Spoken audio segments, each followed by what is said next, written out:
नमस्कार। चलिए आज एक ऐसी अजीब कहानी की बात करते हैं, एक ऐसे पायलट की जिसे एक ऐसे हवाई जहाज ने बचाया जो वहां था ही नहीं। तो आइए द ब्लैक एरोप्लेन की इस अनसुलझी गुत्थी को एक-एक करके सुलझाने की कोशिश करते हैं। जरा सोचिए, आप एक भयानक तूफान में फंस गए हैं, बिल्कुल अकेले, और अचानक कोई फरिश्ता बनकर आपकी मदद के लिए आ जाता है। लेकिन बाद में पता चलता है कि वो तो वहां कभी था ही नहीं। कैसा लगेगा? यही सवाल इस कहानी की जान है, और यकीन मानिए, ये अंत तक आपको सोचने पर मजबूर कर देगा। तो कहानी शुरू होती है एकदम शांत, तारों भरी रात से। एक पायलट है, अपने परिवार के पास घर लौट रहा है और आराम से अपनी फ्लाइट एंजॉय कर रहा है। सब कुछ एकदम परफेक्ट लगता है। लेकिन जैसा कि अक्सर होता है, ये शांति ज्यादा देर टिकने वाली नहीं थी।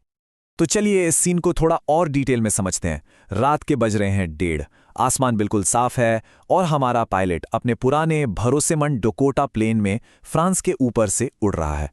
वो पेरिस कंट्रोल से कांटेक्ट करता है, उससे इंग्लैंड के लिए वेस्ट की तरफ मुड़ने के निर्देश मिलते हैं।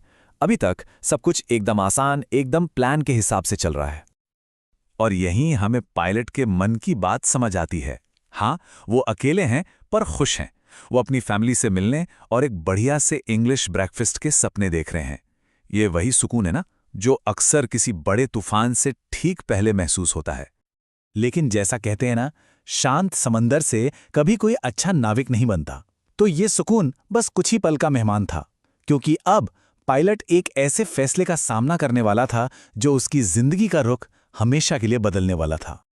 और फिर अचानक सामने आसमान में विशाल काले बादल ऐसे खड़े हो जाते हैं, मानो कोई काले पहाड़ हों। वो इतने बड़े और घने थे कि उनके ऊपर से या बगल से निकलना बिल्कुल नामुमकिन लग रहा था। ये एकदम परफेक्ट एग्जाम्पल था कि नेचर की ताकत के आगे इंसान कितना बेबस है। अब पायलट के सामने दो रास्ते थे। ऑप्शन नंबर 1, सुरक्षित रास्ता पकड़ो और पेरिस वापस लौट जाओ।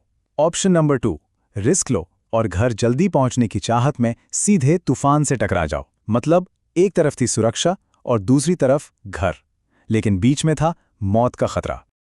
और फिर घर जाने की धुन में वो एक फैसला लेता है, एक ऐसा फैसला जो उसकी किस्मत तय कर देगा। वो सोचता है, मैं रिस्क लूंगा। बस यही था कहानी का वो पल, वो पॉइंट ऑफ नो रिटर्न, जहां से पीछे मुड़ने का कोई रास्ता नहीं बचता। और जैसे ही प्लेन उन बादलों के अंदर जाता है, सब कुछ काला हो जाता है। हवाई जहाज एक सूखे पत्ते की तरह कांपने लगता है और बाहर देख पाना तो बिल्कुल ही नामुमकिन था। सच कहूं तो ये किसी बुरे सपने में घुसने जैसा था। और फिर जो होता है वो उसकी हिम्मत तोड़ देता है। एक एक करके सब कुछ काम करना बंद कर देता है। कंपास गोल गोल घूम रहा है, बाकी के इंस्ट्रूमेंट्स बिल्कुल डेड। और सबसे डरावनी बात, रेडियो भी खामोश हो चुका था। वो अंधा था, बहरा था और उस तूफान के बीच में बिल्कुल अकेला। सोचिए, ये पूरी तरह से लाचारी का पल था। ना कोई दिशा, ना किसी से कांटेक्ट और ना ही उम्मीद की कोई किरण। वो तूफान में खो चुका था। अब उसकी किस्मत बस हवा के भरोसे थी। और ठीक उसी पल, जब लगता है कि अब सब खत्म, जब सारी उम्मीदें दम तोड़ देती हैं, तब कुछ ऐसा होता है जिस पर यकीन करना नामुमकिन सा है। उस घने अंधेरे में से एक रहस्यमयी मददगार सामने आता है। उस काली रात में, उन काले बादलों के बीच उसे एक और हवाई जहाज दिखाई देता है। लेकिन इस प्लेन में कुछ बहुत अजीब था। इसके विंग्स पर कोई लाइट्स नहीं थी। मतलब ये तो नियम के बिल्कुल खिलाफ है। फिर भी उस अकेलेपन में किसी और को देखकर उसे एक पल के लिए थोड़ी राहत जरूर मिलती है। दूसरे प्लेन का पायलट हाथ से इशारा करता है, एक साफ सीधा निर्देश, मेरे पीछे आओ। बस इतना ही। ये उम्मीद की एक किरण थी, एक लाइफलाइन थी, ठीक उस वक्त जब उसे इसकी सबसे ज्यादा जरूरत थी। प्लेन में फ्यूल कितना बचा था? बस 5 से 10 मिनट का। ऐसे में पायलट के पास ना सोचने का वक्त था, ना ही सवाल करने का।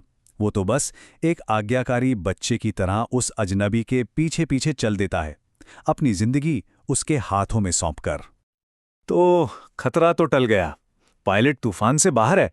लेकिन कहानी यहां खत्म नहीं हुई है, बल्कि असली रहस्य तो अब शुरू होने वाला था। और फिर अचानक वो बादलों से बाहर आ जाता है और सामने रोशनी की 2 लंबी कतारें दिखती हैं, एक रनवे। वो सुरक्षित था। जरा उस पल की राहत को महसूस कीजिए जब कोई मौत के मुंह से वापस निकल कर आता है। लेकिन जैसे ही वो अपने उस मददगार को शुक्रिया कहने के लिए पीछे मुड़ता है, आसमान एकदम खाली था। वो काला हवाई जहाज गायब हो चुका था, ऐसे जैसे वो वहां कभी था ही नहीं। अब आते हैं कहानी के उस आखिरी मोड़ पर, वो खुलासा जो सब कुछ बदल कर रख देगा और पायलट के होश उड़ा देगा। जमीन पर लैंड करते ही पायलट सीधा कंट्रोल सेंटर जाता है जवाब ढूंढने। वो बस उस अनजान पायलट का शुक्रिया अदा करना चाहता था जिसने उसकी जान बचाई थी।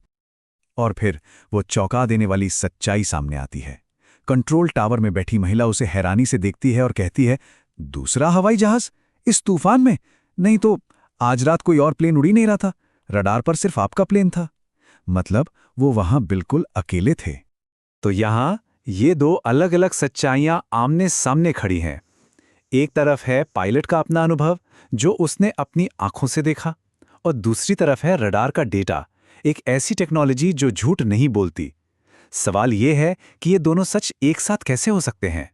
तो आखिर में हम वहीं आ जाते हैं जहां से सब शुरू हुआ था।